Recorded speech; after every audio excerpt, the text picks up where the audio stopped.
Okay.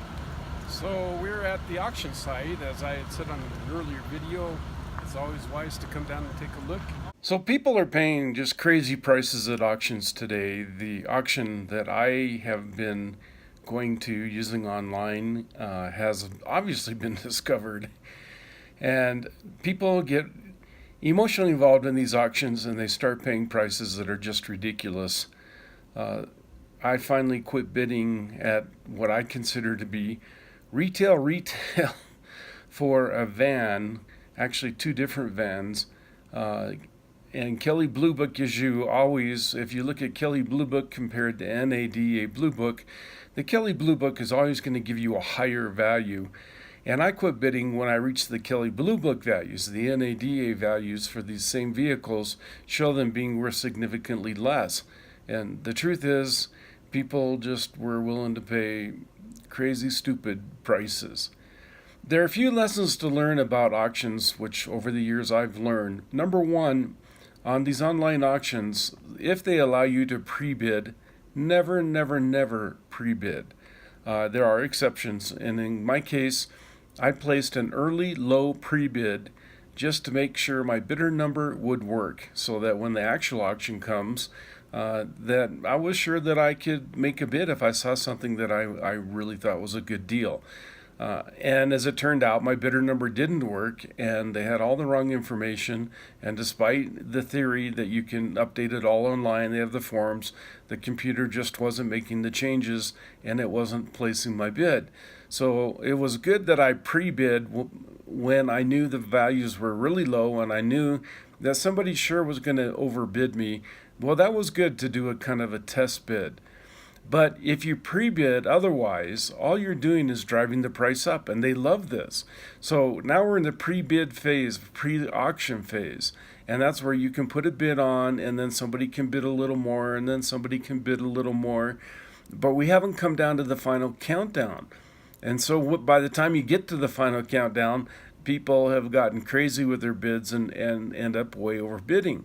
You don't want to really reveal your hand because if somebody knows what your maximum bid is, then they can just bid $50 more and they're going to be the winning bid. So that's usually bad strategy. The people were pre-bidding last night like crazy. I kept doing a refresh on the page, and every time I turned around, the vehicles that I was looking at were even higher, even higher. And when I woke up this morning, I was just blown away before the auction even really started. And then it was pretty clear within just a very few minutes that people were going to bid this as a retail, full blown, above retail price auction. And, uh, and that's when I drop out. A couple of rules here: never pre bid, except maybe as a test bid. Number two, figure out what the vehicles are worth before you make the bid. Get to Kelley Blue Book, get to NADA Blue Book, call your bank if you're going to finance it. For me, I don't want to finance anything, which very much limits what I can buy because I can't go out and buy these really expensive vehicles because I don't have the cash and I'm not willing to finance it. But if you're going to finance it, be sure you're pre approved before you put the bid in because the auction company will have a fit if you bid for the thing and you don't have the ability to pay for it. Another thing is you must get out and take a look at the vehicles. This auction company used to allow you to drive the things around the yard, the vehicles around the yard. Today, they don't even let you do that. Now you can put it in gear, move it 2 feet forward, and move it 2 feet backwards. But at least do that. Uh, what you're looking for is to turn the vehicle on, and a lot of times, if there's going to be a check engine light, that check engine light isn't going to come on until the vehicle warms up. In the case of one of the vehicles I was looking at, the check engine light didn't come on until I turned on both air conditioners, as it was a big van that had two air conditioners, and when I turned those on, I got a check light. And that was enough for me. I didn't want that particular vehicle. The other thing you should do, if you can, is crawl underneath the vehicle and start looking for oil leaks and transmission leaks. Just take a flashlight and get under there and see what's leaking, because if you're buying a leaker, then you're potentially buying all kinds of problems. You can also pull out the dipstick and feel the oil. If the oil feels like it's gritty, then it could be parts of the engine are deteriorating and getting into the oil. Also, if you notice that there's a smell of antifreeze in the oil, then obviously you have some pretty serious problems. That's a vehicle that you want to avoid purchasing.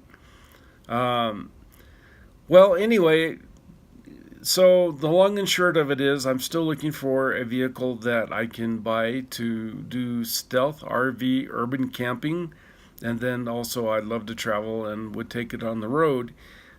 I realize now that this was the wrong place to have been looking, but you never know until you get there. Interesting, very interesting. There was a shuttle bus. When I was back in the day, when I bought and sold a few vehicles, you could buy these shuttle buses for about $3,000 to $5,000. This one went for $19,000. Hard to believe, $19,000.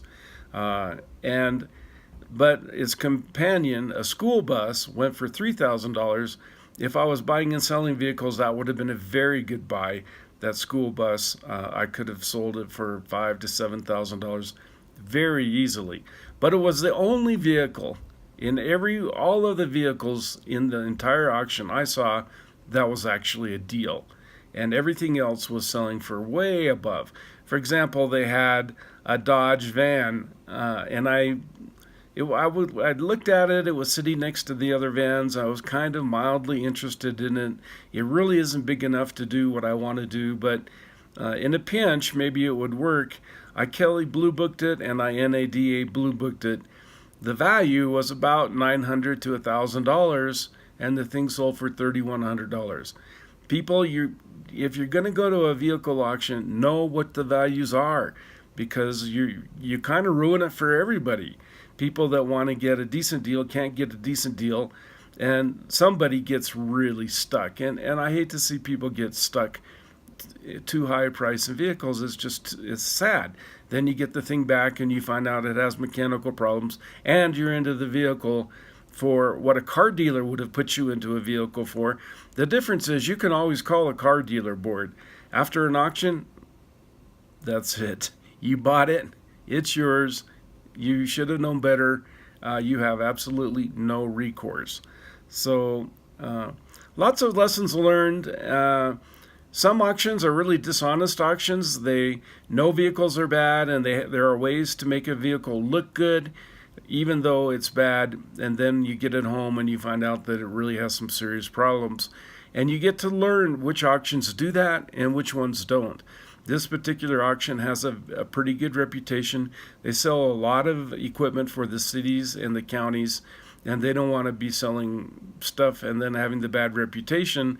The cities and counties are happy one day, but they don't want to be selling their stuff through a company that plays shenanigans either. And this auction, that one of the reasons why I like to do business with them is that they have the reputation. If they really know there's a serious problem, they're going to give you an opportunity to discover it. But at the same time, they're not guaranteeing anything, and the buyer beware is caveat emptor, is what we say in these auctions. So if you like what you see, my name's Tim Painter. I would love to have you subscribe. Hey, that would be awesome, awesome, awesome. Also, you're welcome to leave a comment. I always appreciate and learn from your comments. I always do. And if you like the video, that would be appreciated. Feedback that, I'm just trying to connect and put my finger on other people's hearts. And I know all of you have put your fingers on my heart through the comments that you made, through the feedback you've given me in this new quest that I'm trying to do, this new idea of buying a vehicle and living on the street, kind of as an urban nomad and a rural nomad eventually. But it sounds like just a crazy idea. It's a really exciting adventure, and I'm glad that a lot of you guys are coming along with me. Okay, well, we'll talk to you soon. Bye.